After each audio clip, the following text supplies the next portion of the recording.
things first, I'm Sarah Kustak, filling in for Jenna Wolfe. That's the Hall of Famer. Cris Carter, that's Nick Wright. Great to see you. Thank you, Sarah. Hey, I appreciate it. Good to see you. Great football weekend. Got some basketball. Great job on the call this weekend. Yeah. Oh, thank you. Awesome. Glad to be back at home. Well, I was back in Ohio, but now I'm back. Second home. We're glad to have you back. All right, let's get it. I know, because we have got a big show today. The Patriots lost in the thriller. The Steelers are losing to everybody. But we start with the Eagles and the Cowboys. Dak Prescott was trying to make it 5 wins in a row for Dallas. And in the fourth quarter, the game tied at 16. He finds a streaking Amari Cooper for the touchdown. And the fourth quarter was where it got good. The Eagles would respond. Carson Wentz hits Nelson Aguilar on the deep pass here. Pretty little play for the Eagles. Then Darren Sproles would even up the score with less than 2 minutes to go. So we'd head to overtime. Less than 4 minutes left. 4th and 1. Zeke barely picks up the 4th down. 3 plays later, ball deflected. Cooper grabs it, takes it into the end zone for the game winner. Cowboys win their 5th in a row. Dak with over 450 yards passing, and Cooper with over 200 yards receiving. Here he is after the game. I mean, I've been running a lot of slant routes since I got here. I beat these guys on a lot of slant routes when we first played them. That guy knew I was running the slant. So I just stayed with the ball, and thank God. Thank God. Thankful for this team we have, this team, this coaching staff, and be able to just to continue to fight. And when things were up, things were down, a team that never wavered, that never blinked, that never doubted us coming out on top. I'm thankful for that, honestly. 3, 2. All right, Nick, how impressive was the Cowboys' win? Listen, it clinches the division, all but officially. They would have to go 0-3, and the Eagles would have to go 3-0. So they're going to win the division, and they did it in the context of I thought they were going to win the game when the fourth quarter started. I thought they were going to win the game the way they won the Saints game, except instead of being 13-10, I thought it was going to be 12-9, where the defense is great and the offense is mediocre to bad, and they overcome it. Going into the fourth quarter, Dak was having his worst game of the season. He had 3 turnovers. They couldn't get anything going. 3 of their points were on a 62-yard field goal at the end of the first half. And then Dak and the offense flipped from the worst game they had played all year to what I consider their best passing game since the playoff loss to Green Bay. See, when Dak and that offense went toe-to-toe with Aaron Rodgers and just ran out of time at the end. It wasn't shocking Dallas won. It was shocking to me the way they won. And I have to give you credit in this regard, and I'm careful to give you credit because sometimes when I compliment you on football, you're like, oh, surprised I know some football. But so, go ahead. He's going on the Robert Smith thing that I told him. I scored a touchdown one time and just made an unbelievable catch. Came to the huddle. Robert Smith's like, that was an unbelievable catch. And I got a little hasty with him. Was like, that's what I'm supposed to do. So, see, he's not always the easiest guy to compliment is my point. But there is very few things the sports media is unanimous on. And there was one thing that this football season, everyone aside from Cris Carter has been unanimous on. The Cowboys overpaid for Amari Cooper. What were they thinking trading a first-round pick for Amari Cooper?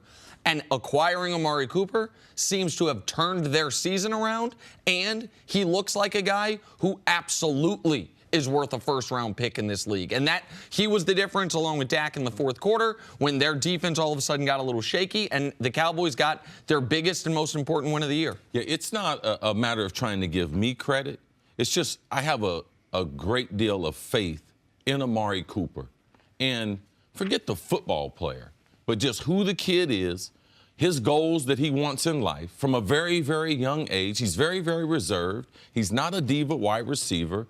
He left Miami and all those schools in Florida where he was raised to go to Alabama to play football because he knew it was going to be the hardest but the best for him. Alabama didn't have a bunch of quarterbacks and everything, but his mentality was, I want to be the best I can be. This is best for me. And Amari's one of those kind of kids. He always wants to make his parents or his coaches happy. And when he was in Oakland and he was struggling with catching the football, man, it played a huge part in his psyche. It played a huge part, took away his confidence. And now you can see, because Jerry Jones and Jason Garrett, they called Nick Saban. That was the number one thing they did, in that they called Nick Saban to find out, what does this kid need? And since he's been to Dallas, They have been doing the types of things and getting him the football, but he's a big-time player. Like, absent of, maybe a half season in Oakland, but a lot of players have gone to Oakland and their careers have gone a different way. Oakland's not the place where it used to be, where an old veteran could go there or something and resurrect his career. It's different now. So Amari's like a lot of people. He just needs confidence, and he needs someone to believe in him. And you have to be able to coach him not coddle him, but also, he wants to be coached hard. But it's important for him that people believe in him, and that's what Dallas get, and that's the results that we're seeing from his play on the field. Very, very happy for him. You got a good friend, right, Colin Cowherd? Yes. What does he say about the wide receivers? What? Well, he said he's coming around. No. Tell me what he said about the wide receivers. That they're not the cake; they're just the icing on the cake. Okay. Well, how's the cake in Dallas? To Nick or to you? He said it to C, and now he says he's coming around. But go ahead. Yeah. No one wants cake without icing. All right? Look at the Dallas Cowboys. Best part of the cake. Thank you. Don't let anyone tell you So different. Colin Cowherd, eat that one. It's great to see because you can play football without wide receivers, but let's try to score some points. Let's try to run the ball up and down the field on people, and you'll watch how many times and how many mistakes that that they'll make. So very, very happy for the Cowboys. They pulled the trigger on it, and it's really, really, it's precious to see someone who went through something, and now you see him come out on the other side, and this is who he is as a player. This is not some type of hot streak or something. He's a Pro Bowl player. He should be a perennial Pro Bowler, and I would challenge people. You give me 3 receivers in the NFL that run better routes than Amari Cooper. And you know what's funny? Maybe the worst route he ran all night was the game-winning touchdoung. Yeah, right? Great pickup there. Yes. I saw it in real time, and I thought I knew it, but then you came in this morning and you confirmed it. He's not supposed to let the defensive back in on his inside shoulder there. He does, and they got fortunate there. But you know what? That's what happens. Sometimes, fortune favors the bold is what they say sometimes. Jason Garrett went for it on 4th and 1 in overtime instead of kicking the field goal and relying on the defense.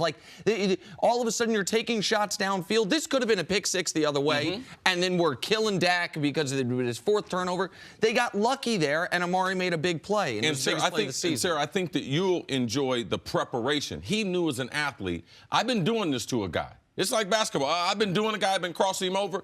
He's going to be ready for that, but I'm still going to go to my move because he stuck with the game plan. If Amari goes behind that defensive back, he picks it off and goes to the house. The guys inside got great leverage, does everything that he's taught to be able to do, just does not finish the play. Cowboys are very, very fortunate. I'm glad Amari witnessed, though, the reason why that guy was inside, because he's been beating him. I'm glad he made body contact. That's what was able to save the play. Very, very fortunate for the Cowboys. So, with all that being said, did Dallas make themselves contenders in the NFC? At this point, I have to take them seriously. At 3-5, they were dead to me. Yep. But it's not just that they've won 5 in a row, but how they've done it. So they've now in the last 2 weeks shown you we can beat one of the best teams in the league by choking them out. Yes. And we can get late in the game in a shootout where all of a sudden our defense, they showed you in the 4th quarter they could win a game where their defense plays poorly. Yes. Because the defense played great for 3 quarters, but can we just show real quick what Dak did? First 3 quarters versus the 4th quarter in overtime. Through 3 quarters, this is one of the worst games he had all season of his career. 3 turnovers, a 65 rating. The team had 9 points. And then in the 4th quarter in overtime, 243 yards. He hadn't had 3 touchdowns in a game all year. He had 3 touchdowns in the 4th quarter in overtime, a near-perfect passer rating, completing 85% of his passes. He was great, and the offense was great. The defense matched with that running game is always going to be winning football in the NFL. When you can be that physical in the trenches, it's always a good recipe. But what they've done with adding Amari Cooper, they've added great variance to how many different ways they can win. Amari and the other receiving corps, very, very quiet. Dak catches fire. The wide receivers catch fire in the 4th quarter. What I like about the team now is you can be a powerful team. But when you get in the playoffs, man, the playoff games are played fast. And this Dallas offense is as fast as the Dallas offense I've seen in a long time. When you add Michael Gallup on the outside, Amari Cooper with his ability to run slants, catch those and run off, and Amari is an awesome deep threat also. So as they come down the stretch, Dak and Michael Gallup, Dak and Amari Cooper, if they can just time up a few more of those outside throws that Dak has not been great at, This Cowboys team is very, very dangerous. We know they can play that stranglehold of a defense, but you add those big plays, you add those explosive plays, you add the fear that those young wide receivers with their speed on the outside, they can put into that defense. Yes, they are contenders in this year's Super Bowl. All right, time now for Put a Grade on It, sponsored by CarMax. Dak Prescott had an interesting day, throwing for over 450 yards and 3 touchdowns, but threw 2 picks and had 1 fumble that could have been costly. Nick, put a grade on Dak's night. I was ready to give Dak an A. I'm going to downgrade it just slightly to an A- because of something C said before the show, which is, how many yards Dak throw for? And I said 455. And C said, could have been 555 if some of those passes, Michael Gallup, you're talking about. But the first 3 quarters, he was pacing towards an F. The 4th quarter and overtime, an A+. I'm going to give him an A-. Yeah, he had C work for the first 3 quarters and everything. So the final, as you guys know, Nick Brainiac, he's always trying to ace. In the final, he aced the final. If you look at the overtime, look at the 4th quarter, and ace in the final, that's definitely going to get him an A. Great performance by Dak. Like to see a little bit better. Study for those earlier quizzes. Prep yourself. Don't cram on the final. I like it. All right, coming up, whose blunder was more costly for the Pats, Bill Belichick's or Tom Brady's? That's next on First Things First. Robinhood is an investing app that lets you buy and sell stocks, ETFs, options, and cryptos, all commission-free. They strive to make financial services work for everyone, not just the wealthy. Robinhood is a non-intimidating way for stock market newcomers to invest for the first time with true confidence. Robinhood is simple and intuitive with a clear design that shows data presented in an easy-to-digest way. Here's why I recommend Robinhood. No commission fees. Other brokerages charge up to $10 for every trade, but Robinhood doesn't charge commission fees. Trade stocks and keep all of your profits. It's simple. Easy to understand charts and market data. Place a trade in just 4 taps on your smartphone. Robinhood web platform also lets you view stock collections. Collections are like sectors like entertainment, social media, curated categories like female CEOs, and analyst ratings of buy, hold, sell for every stock. You learn by doing it. Learn how to invest as you build your portfolio. Discover new stocks and track favorite companies with personalized news feeds. Custom notifications for price movements so you never miss the right moment to invest. Robinhood is giving our listeners a free stock, such as Apple, Ford, or Sprint, to help build your portfolio. Sign up at first.robinhood.com. That's first.robinhood.com. We'll get to the Patriots-Dolphins game in a second, but first, Juju Smith-Schuster makes an incredible toe tap catch for a touchdown. Man, we had a coach, wide receiver coach. He used to put a mat down on the back and say, hey, I want you guys to fall off into this like you're falling off into a pool. But I'm like, no, man, that mat, it's not soft enough. But this is how a guy taught us how to do this, that 2 toe tap. Man. Toe tap swag. Oh, get it. Whew. Man, that's as good. If I had toe tap swag, I would have a picture of him right in the back of the end zone against the Raiders. Amari Cooper makes a circus catch for the game-winning touchdown in overtime to beat the Eagles. A little fortunate here. This is about a quarter step away from being a pick 6 the other way. But you know what? Like, the Cowboys deserved a little good luck. And Amari, 3rd touchdown catch of the day. He was a monster. Dak was great in the 4th and overtime. This was special. Chiefs-Ravens. Patrick Mahomes. This is wild.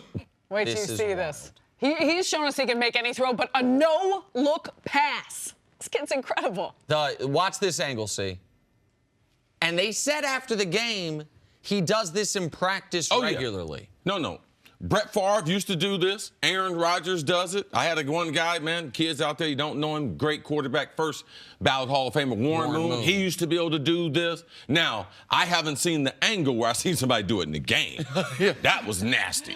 Finally, Baker Mayfield shows off his arm with a 51-yard strike to Jarvis Landry. See, this is the game that you called. You saw it in person. Man, Baker Mayfield is the real deal. He can make any throw on the field, is a dynamic leader. Man, his patience in the pocket. He's not trying to run. He's athletic trying to throw. Man, thoroughly impressed after spending a couple days with the young guy. I'm always impressed by Baker, but I can't believe he completed this pass. I mean, there were 3 different Panthers that were in coverage essentially at various parts of this play. He had maybe a window the size of 2 footballs to fit it into, and he fit it in. Yeah, the probability was like 0.8. Okay. 0% getting in. Yeah, something like that. Not real high. Moving on to one of the most improbable endings we have ever seen. The Dolphins scored on a miracle last-second play to beat the Patriots 34-33 in the most un-New England thing ever. They seemed unprepared for what the Dolphins did, including having Rob Gronkowski on the field for defense. Patriots have now lost 5 of 6 in Miami. Here's Kenyon Drake on his last-second touchdown. I mean, honestly, I'm still sitting before y'all, and I still don't believe it. So I just saw it was Gronk in front of me, and I was just like, look, I got somewhere to be. So I had to get in the end zone, you know what I mean? Every time we practice it, it's for the Hail Mary, but got to be ready for anything. It's football. And just the way it ended, I mean, it sucked. I mean, never really been a part of anything like that. I feel like it's going to test our character big time. How we bounce back from something like that, and just got to make that tackle. See, walk us through what happened on that final play. The thing that, if you were shocked by the play, the only thing more shocking, Rob Gronkowski, he gave it to us. And sometimes these press conferences, you can only lie for so long. Eventually, that's what they say, a lawyer, the reason why they put people on the stand is because eventually they ask you so many questions. Man, it gets your mind tied up. Eventually, you just end up telling part of the truth. Rob Gronkowski said, the only time I've ever heard in being covering this league, a Patriots player said, we had not prepared for that. They had done a Hail Mary. Yeah, where the quarterback, even if he hasn't got a cannon, Aaron Rodgers can throw it from the other side of the 50, but we had never practiced 70 yards where they might do the hook and ladder and everything. Now, Buddy Ryan, Dennis Green, every team I've ever been on, we always practice the hook and ladder, a defense against that. I couldn't believe that the Patriots, that they hadn't done it. So that was tremendous insight that I had never heard and or seen. Wrong personnel on the field. This started Bill Belichick. Where did he learn this? When Bill Parcells, when he coached for him, they used to put Keyshawn Johnson back to be able to intercept or knock down the Hail Mary. Yep. So since that, Belichick had a guy like Randy Moss on the roster. He put him back there. If he had done that, why didn't he put Josh Gordon? Like, I don't know why you got Gronk on the field. Josh Gordon's a better athlete than Gronk. Now, if it's a Hail Mary from the 40, I can understand Gronk because he's so big and everything being in there. But if you have talking about agility, man, Drake almost broke his leg out there in the open field. And you can see that, man, I had never seen New England like this. I couldn't believe they had a couple players on the ground. Why didn't he get off the ground at the end and try to pursue the play? Yeah. Like, I was shocked that they were able to pull this off. Watch 31 right here. Where does 31 go in there? After he misses that tackle, where is he right now? Yeah, I mean, where is he? See, there's all of this was shocking. And by the way, credit to the Dolphins for not having some block in the back or a forward pass that would have gotten it called back. But this was, go ahead. Watch this 31 here. Jonathan Jones, where is he? 1,001, 1,002, 1,003, 1,004, 1,005.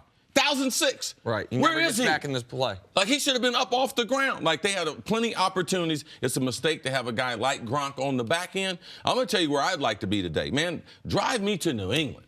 I want to go to the press conference today for Belichick. That's what I would like to do because I know that one's going to be a good one. And this is also, while this play was amazing and the Dolphins, obviously it took a near miracle for them to win, this is more of the same of the Patriots being in very closely contested games on the road or just getting blown out on the road because they are yet to play a complete game, offense and defense, on the road. They are coming off their best defensive performance of the season, holding the Vikings to 10 points. And now in this game, Brady was awesome, aside from when he took the sack at the end of the first half. Forgot they didn't have a timeout and cost them 3 points that would have been valuable. But you can't put this on the offense. But the defense all of a sudden put him in position to where you were only up 5, to where that play could beat you at the end.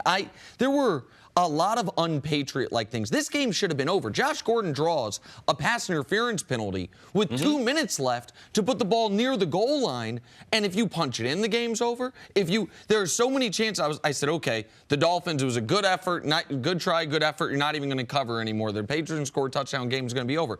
They don't do that. Belichick had an opportunity there to think about going for it on 4th down, knowing if we don't get it, Miami's going to have 15 seconds backed up on their own 1. Doesn't do that. Yeah, don't think he was really concerned about that. No, and then to put in your Hail Mary personnel when I didn't know what the Dolphins were going to do on this play. Here's what I knew they weren't going to do: a Hail Mary. What are they going to do? A Hail Mary to the 20? Like, there's no possible Hail Mary. It's one of those things, too, Nick. You say, okay, what does the opposition hope that you do? Yes. Right. Take my best tackler, Devin McCourty, off the field and put in maybe their most consistent defensive player the last several years. And put in a guy who cannot move side to side. Who has a Frankenstein-ish lateral movement. Like, that is the Dolphins. They might as well have been playing with 10 guys out there for the Patriots. So Gronk says this is going to test our character big time. How crushing of a loss is this for the Patriots? Well, if you look at the Patriots, and they got a great history, but they don't have a great history on the road in the playoffs. And this right here, this won't be the death blow, but if they don't make it to the Super Bowl, it will come back to a game or a moment like this. Man, they are a huge favorite. If they're able to get the 1 seed, or if they're able to get the 2 seed and something happens with that 1 seed in that divisional round, man, the Patriots have had tremendous success in this league. Most of that success is based on being the number 1 seed and having people come to Gillette twice before they're able to get the Super Bowl 53 in Atlanta. So I believe it's a crushing blow. I believe that, man, Kansas City, no one in the AFC wants to go to Gillette. But imagine them playing in Kansas City, this defense against that Kansas City offense. So I believe will have a huge effect long-term on the Pats and what they do. Now, I'm not alarmed or I'm not overreacting that they struggled in Miami. Like, they've done that. But this was the game that they had to win. The probability of them winning, Nick, well, after the field goal was over 99%, because it was going to take one of those plays. Here's the thing for the Patriots loss. There's a couple ways to look at it. One way to look at it is, man, they sure got lucky. The Steelers lost and the Texans lost, so they maintained the pole position for the 2 seed. The flip side is the 1 seed's basically now put to bed for them. I think they are still likely going to get that bye. Because the Steelers lost, because the Texans lost, they are still in position to get that bye. But they are not in position to have the playoffs go through Gillette. They would need the Chiefs, it would look like, to get upset, or maybe even the Chargers. They're behind the Chargers as well. They're just fortunate the 2 teams they're behind are in the same division, so only one of them can get the bye. But the Steelers and the Texans did them a favor yesterday by losing. Flip side is, had they won, the 2 seed would be locked up at a minimum, and they would be looking towards potentially catching Kansas City for the 1. Well, speaking of the Steelers, we're going to get to them coming up. Ooh. Are they toast after losing 3 in a row? That's next on First Things First. On and off the field. Sponsored by Gillette Clear Gel. We was dancing in the streets now.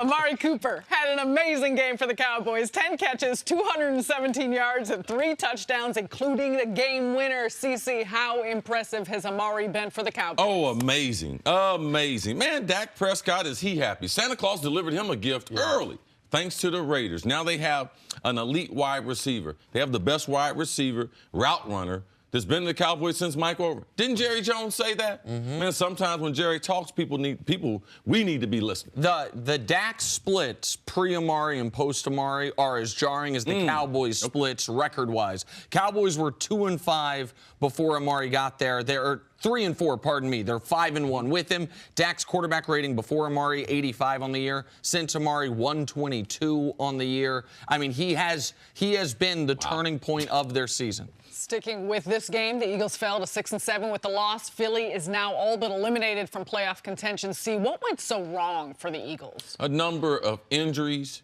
but the inability to understand how hard the NFL is year in and year out. They were last year, off-season, Doug Peterson writing a book. Now tell me, Doug, what have you ever done that deserves for you to write a book? So I thought right from the beginning, and this whole off-season, just talking about New England. Oh, it's better here. We have more fun here. Well, how much fun are you going to have when you don't make the playoffs, huh? I believe they'll have a better off-season this year, and they will bounce back next year. Why? Because I believe in the quarterback, and I believe in Howie Roseman and the types of players that they're going to bring into Philadelphia. But this game was, to me, a microcosm of their entire season. Had a ton of opportunities and couldn't take advantage of them. Had moments where it looked like, oh, this is going to be the turning point of the game of the season, and couldn't take advantage of it. And then don't get the overtime coin toss, and Dallas runs it down your throat.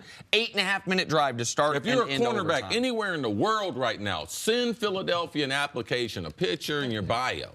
The Saints clinched the NFC South with a win over the Bucs yesterday. New Orleans struggled throughout the first half but scored 25 unanswered to improve to 11-2. Nick, what did this game tell you about the Saints? The Saints last few weeks now struggling a little bit. If you didn't watch this game, you might say, oh, they won by 14. No, Tampa was in firm control of this game. They were up 14-3, force a strip sack on Breeze. Then the Saints don't score the next possession either.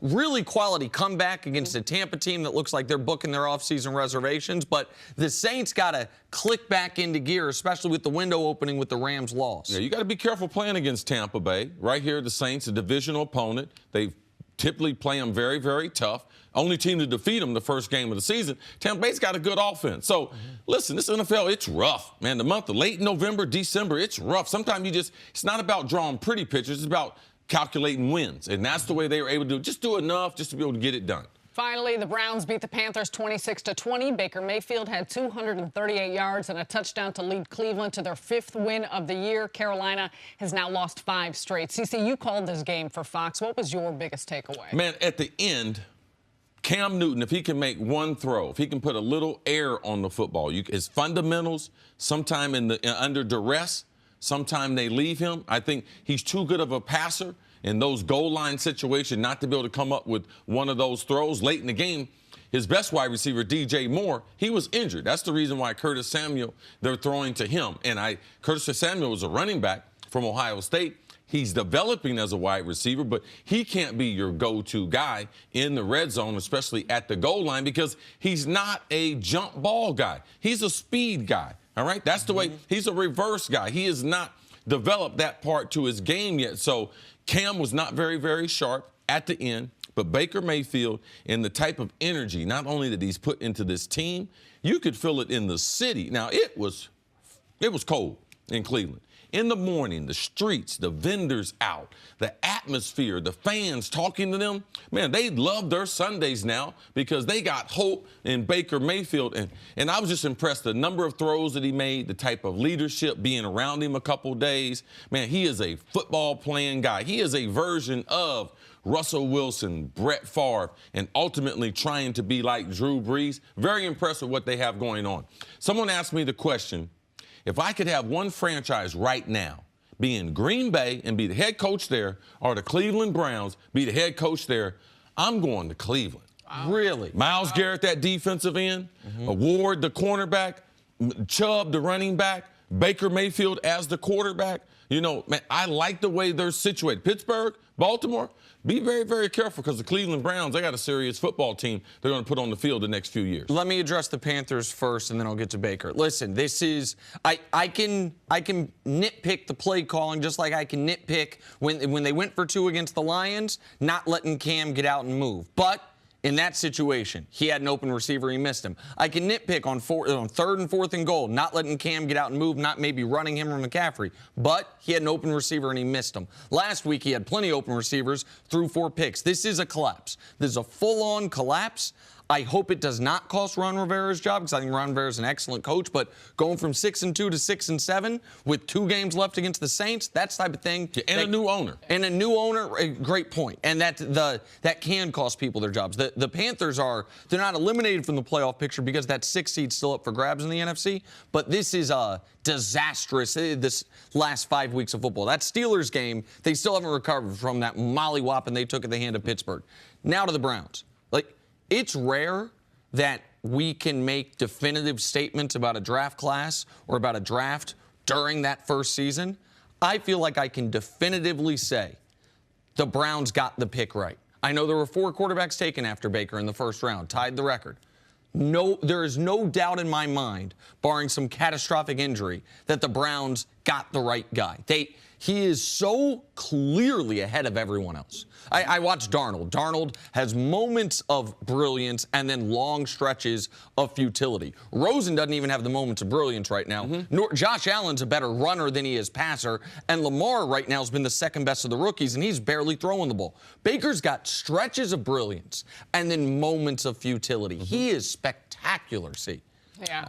I mean, I like Baker Mayfield. I liked him before the draft, but I believe he has the type of image and personality that Cleveland needed. They did get it right based on all those things. He really matches up with the culture and the type of team they're trying to put on the field. All right, we're moving on to a veteran quarterback, Ben Roethlisberger, who had to attempt some late-game heroics after missing most of the second half with a rib injury. Less than 3 minutes to play. Big Ben threads the needle to find Juju Smith-Schuster in the end zone, his second touchdown of the day, but the Raiders would respond. Derek Carr finding Derek Carrier in the end zone puts the Raiders up by 3. Still life for Pittsburgh, and they connect. And the hook and ladder for 43 yards, getting down into field goal range. But the ensuing field goal, this wasn't pretty. Chris Boswell slips. The kick is blocked. Steelers lose 24-21, their 3rd loss in a row. And here's Big Ben after the game. We all need to look in the mirror and, figure out what's going on. And, it starts with each individual needs to look inside first. What do you think the problem is? I have no idea. If I knew, we'd have it fixed. So, see, can the Steelers rebound after their 3rd straight loss? Yeah, they still can. They're still in the lead in their division. Super Bowl aspirations are with the Pittsburgh Steelers. They're one of the few teams every year. That's one of their goals. It's a realistic goal. Other people say it, like to put it on a T-shirt, but they're one of the franchises, them, New England, and just a couple more that can actually have, these are realistic. They do it from the ownership into the front office and into the players. So they're consistent with, of course they can.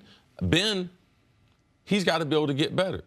All those, especially, I like the fact that he said, we all have to take a real conscious look at ourselves in the mirror, and it starts with Ben. Typically, he doesn't do that. He typically excludes himself from that. When you're in a tailspin like this, you're trying to put together good series, good quarters, a good half, and they just haven't been able to do it. I know they have good leadership in Mike Tomlin, but, man, you don't go to Oakland late in the season and lose these types of games. So I thought they've been a little fragmented as far as the locker room and some of their messaging points. I know the L. Bell thing, we haven't talked about it, but that's taxing on a football team because now the backup, who is the starter, now he's out with potentially a high ankle sprain. Don't think he's going to be back for the next 2 or 3 games. So their overall talent level this year, they're not as talented.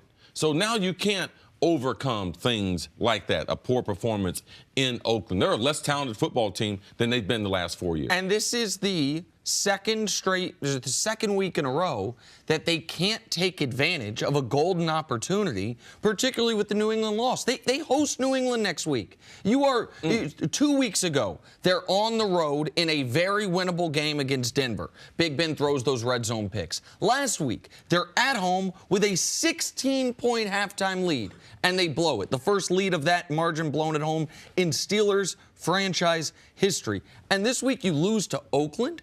And by the way, this was looking like it was going to be a very typical Steelers game against an inferior opponent on the road. Closer than it should have been. Right. Big Ben had some heroics late.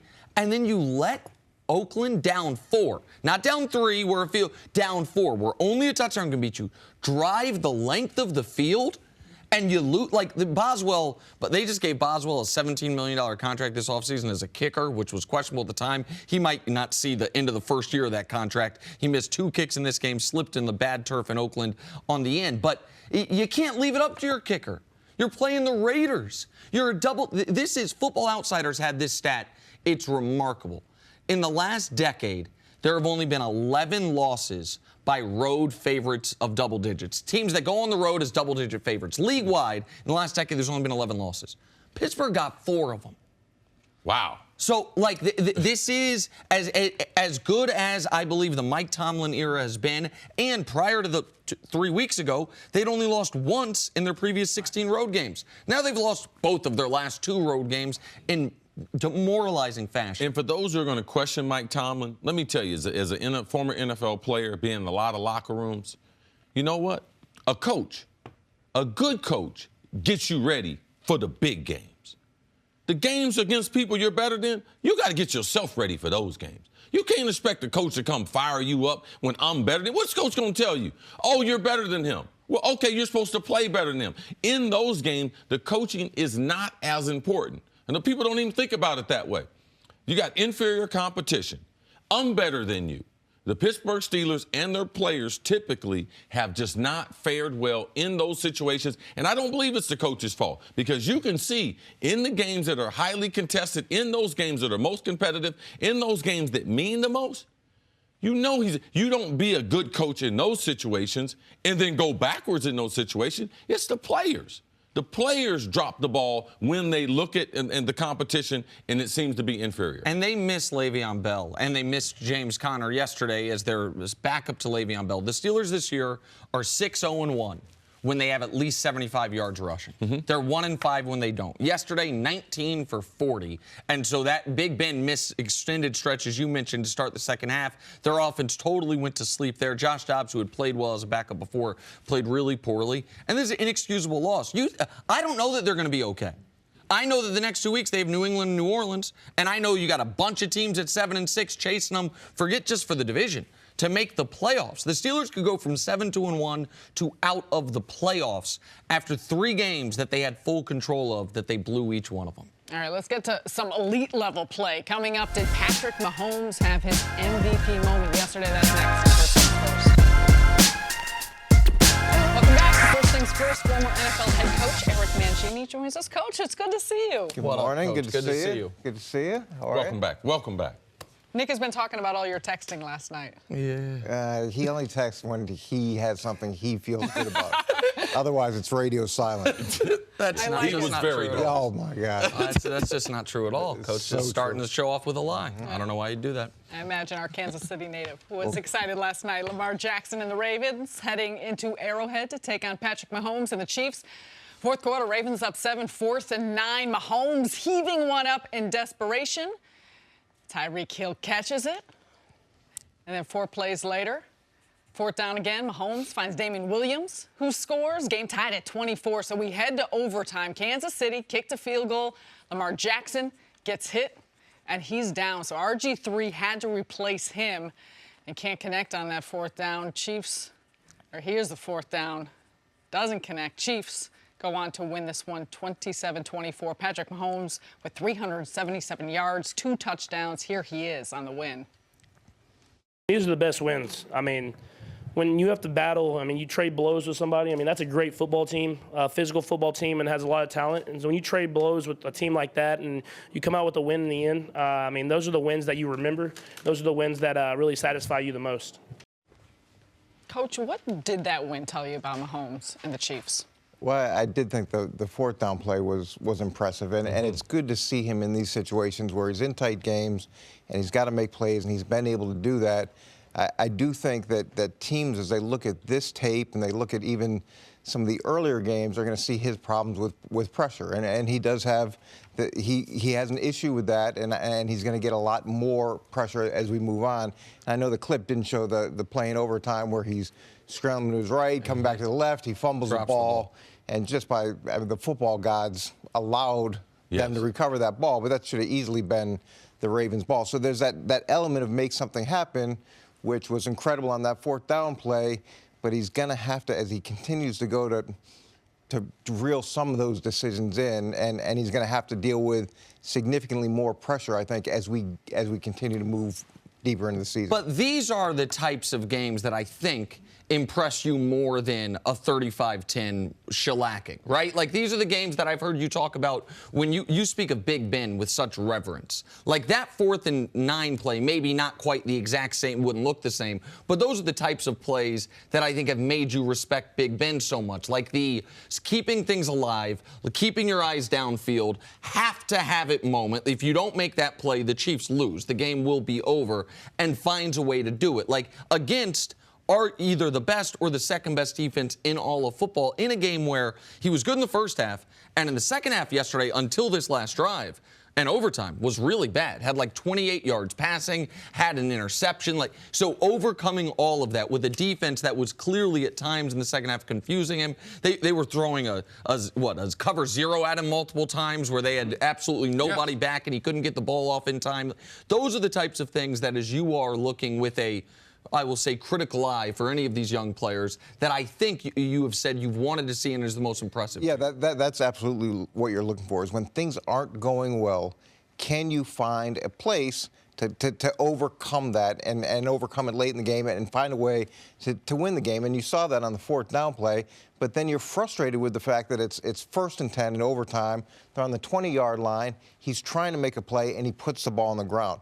Those are the plays that I think with time and experience he'll hopefully move past, because with all the good things that he did, if they had lost because of that play, it would have been incredibly frustrating. And this is still a team that they're going to miss Kareem Hunt. Like, you miss his dynamic playmaking within the Patty Mahomes. Yes, I was in this league with Brett Favre, so I've seen players like him. But, man, Brett Favre, man, we played against him a lot. And Dennis Green used to always be like, listen, don't let him get behind us, because there are going to be 2 or 3 plays, all right, well, we're going to blitz him, and he's going to throw it to us, because he's going to be trying to always make plays. So Coach Mangini and those who have been in this business, yeah, they love to see the spectacular. But how do you manage games? How do you win games? And how do you prevent your team from losing? And that was a critical mistake. They end up being very, very fortunate. And because they were fortunate, we can't gloss over that. We must continue to look at it that was a bad play, that he put the team in a bad position. Now, the ball bounced their way. They end up getting it back. So, yes, there's some very, very positive things. One of the most positive things I saw was late in the game where they get the blitz at the goal line. Instead of him holding on to the ball, he goes right to the back. The back is hot. The back ends up scoring in the flat. So, ultimately, the more he sees these types of looks, he will get better at it. But you can believe the next 3 weeks and in the playoffs, teams are not going to sit back and play cover 3 and just play cover 1. They're going to blitz him, and they're going to do it from a variety of different looks. What is amazing is, as you watch these games, and it happened with Denver. Denver was doing a good job getting pressure on him both times that they played, but they continually let him to get outside the pocket. And get out to the right. Yes. I don't, like, that part to me, and I'm sure they covered it. I'm sure they went through it. I'm sure they stressed the importance of it. But he's going to kill you if he gets out of the pocket, and he's going to kill you if he gets out of the pocket to the right. But yet it happens in critical situations. The 4th down play, as critical as you can get, and he gets out, he extends a play, and we see what happens. And the reason this win was, you could argue, the best Chiefs win of the year was the context of what you're saying. See, Kareem Hunt's not there. Spencer Ware, the backup, he gets dinged and gets knocked out of the game. Tyreek Hill makes that huge play, but Tyreek Hill was not at 100%. You could see him limping around. He said after the game, my heel's in bad shape. And their center got knocked out of the game in the first quarter. So you do not have Sammy Watkins was inactive for the game. So we've talked a lot throughout the year, I'd like to see a lot of these young quarterbacks with all these weapons. Well, your number 1 running back, your number 2 wide receiver are out of the football game. Your number 2 running back's dinged. Your number 1 wide receiver's dinged. Your center's out. And you're up against a dominant defense, a defense that has carried this Ravens team to their 7 wins on the year, and they still find a way to win. The other thing we've seen, and this is, both of you have been preaching all year, don't get hung up on 54-51. That it's going to change as the weather changes, as the season gets longer. Like, as the season... Oh, we know something about football. Right. Okay. So, like I said at the top of the show, tough kind of compliment. So we've had, just in the last 2 weeks, 3 instances of the 3 best offenses in football going up against, I believe, the 3 best defenses in football. We saw the Cowboys take on the Saints. Cowboys held the Saints 10 points. Indoors. Perfect conditions, basically. We saw the Rams take on the Bears last night. The Bears held the Rams to 6 points. We saw the Ravens. Not a lot of wind in Chicago. Not the typically frigid wind, so it wasn't the weather. Right. All right. No. It was just great. It was defenses choking out the offense. And then we saw Ravens take on the Chiefs, and they did a really good job. And they held them 27 points. And so, like, that to me does speak to the difference between, now the Chiefs defense might ruin it all, but the difference between the Chiefs offense and even the other great offenses in the league. We saw those other two offenses go up against great defenses and look nothing like themselves. The Chiefs were held to 10 below their season average, but not 21 or 28 I'm not going to do that comparison because that Bears defense last night, I don't care how much faith I don't care where you was raised at. They're not going to score 27 on that Bears defense from last night. So trying to move the Rams from in a frigid or cold climate from Los Angeles compared like that was a huge change for guys coming from LA. Now coming there. So I can't make the comparison that Bears defense couldn't get that same result against anyone in the Bears have a talented defense. They have a lot more talent than Baltimore have on the defensive side, Coach. And it's going to be interesting to see as more teams play Mahomes and more things are tried versus him, the book that the defensive coordinators have and figuring out what he does really well, what he does poorly, how you can make him play left hand. And that's what you see a lot deeper into the season is the book is being built. Yes. People are drawing on the things that have worked against these offenses and giving them heavy doses on it to see whether or not the offense has another pitch, whether they can play left-handed. And as we go, that's going to be more and more a part of these game plans. All right, Coach, we're going to have you stick around. Coming up, the Cowboys. Are they contenders after beating the Eagles? That's next on First Things First. Back here with Coach Mangini. Dak Prescott trying to make it 5 wins in a row for Dallas in the fourth quarter, tied at 16. He finds a streaking Amari Cooper for the touchdown. But the Eagles, they would respond. Carson Wentz hitting Nelson Aguilar on the deep pass. Beautiful play there. And then Darren Sproles would even up the score with less than 2 minutes to go right here. So we are heading into overtime. Less than 4 minutes left, 4th and 1. Zeke barely picks up the first down. And then 3 plays later, the ball is deflected. Cooper grabs it, takes it in the end zone. That was the game winner. Cowboys win their 5th in a row. Dak with over 450 yards. Cooper over 200 yards. And here he is after the game.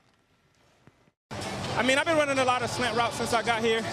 I beat these guys on a lot of slant routes when we first played them. That guy knew I was running the slant. So I just stayed with the ball, and thank God.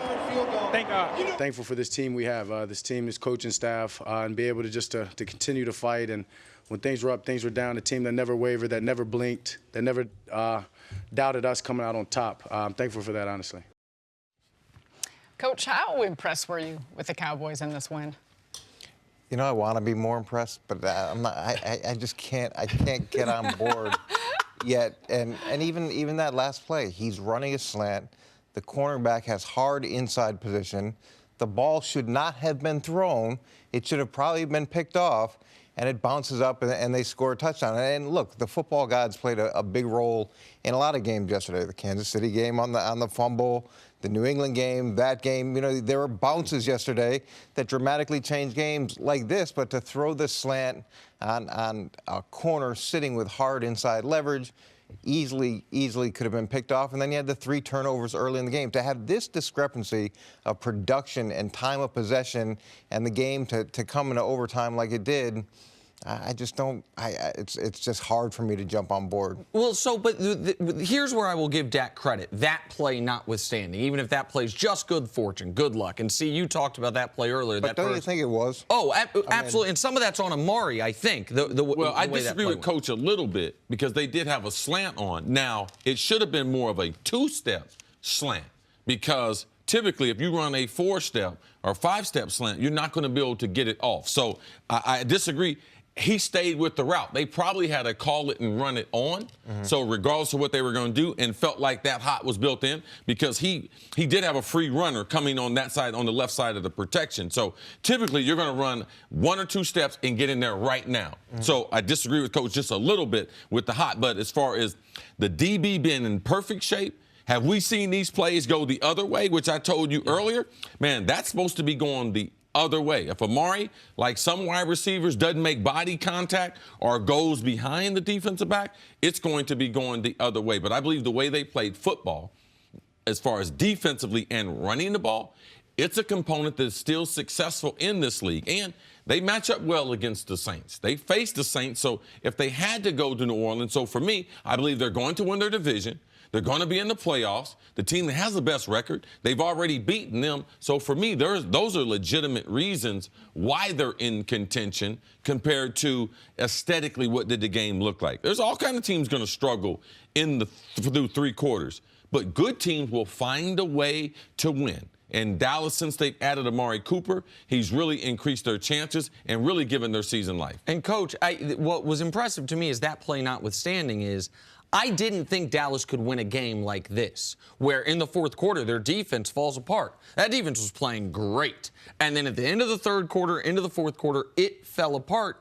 And Dak played, I thought, in fact, I know, the best stretch of football he's played since the playoff game to Green Bay his rookie year. Like, we can show the numbers, even if you want to put a little asterisk on that last touchdown. Through 3 quarters, Dak was having a horrid game. There's 2 interceptions and a lost fumble. And then in the 4th quarter in overtime, I mean, he's completing 85% of his passes at, what is that, 12 yards per attempt. So even if he got fortunate on that last one, he got them back in that football game, kept them in that football game, playing a level I hadn't seen him play since his rookie year. So I do want to give him credit, and I want to give Jason Garrett credit. That 4th and 1 call is a hard call to make. A field goal doesn't win it for you, but it puts you in good position. You're inside 4 minutes. You have a great defense, but this is their biggest game of the year. This is the game that essentially clinches the division for them. I know you don't like looking ahead, but at this point for Dallas, they would have to go 0-3, and Philly would have to go 3-0. Any other result, Dallas wins the division. So this game clinches the division. And he said, you know what?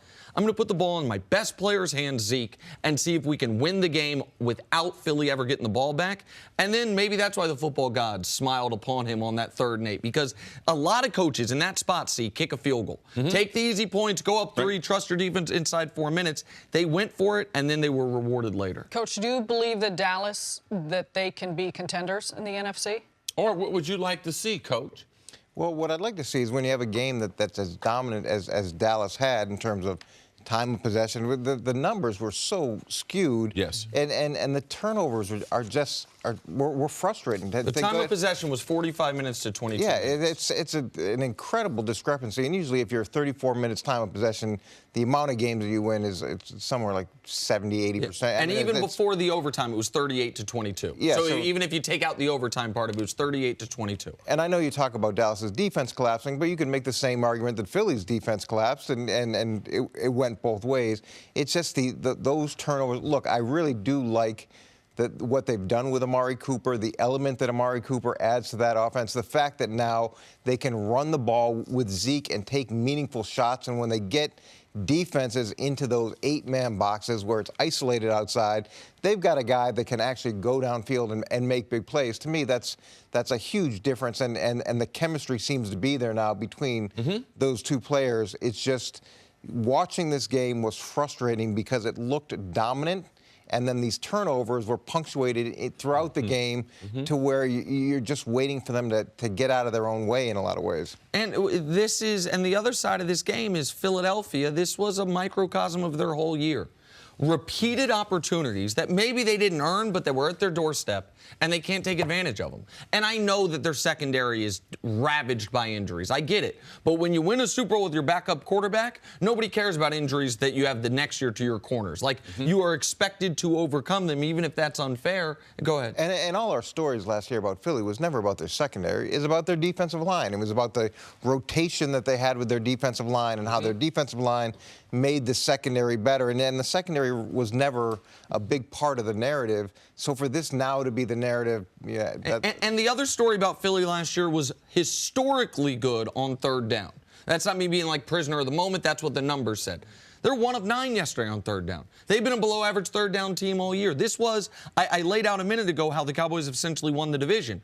If Philly won this game, they would be in the lead in the division thanks to tiebreakers, and they couldn't take advantage. Yeah, I got to give credit to one person because Philadelphia, it's so much better than New England. There's one guy. Coach Mangini warned us. Watch what happens to Philadelphia. It's so much better here. It's fun to play. Oh, yeah. Coach Mangini sat back and said, hey, now, when we struggled in New England, when we struggled, our most was after we first won and trying to figure out what winning does. So, Coach, I got to give you credit. You were way ahead of that. Let's slow down a little bit. And you knew that those talking points that they were taking those shots at New England this offseason, ultimately it's going to hurt you because it's not making you better.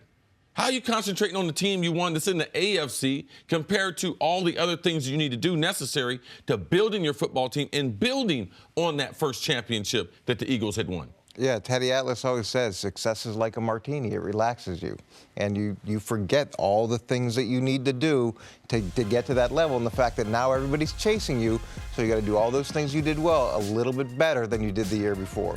Thank you for listening to the First Things First podcast. Remember, leave us a review and tell us what you think. Subscribe to the podcast on Apple Podcasts and catch us on FS1 Monday through Friday, 6:30 a.m. Eastern. For Cris Carter and Nick Wright, I'm Jenna Wolfe. So long, everybody.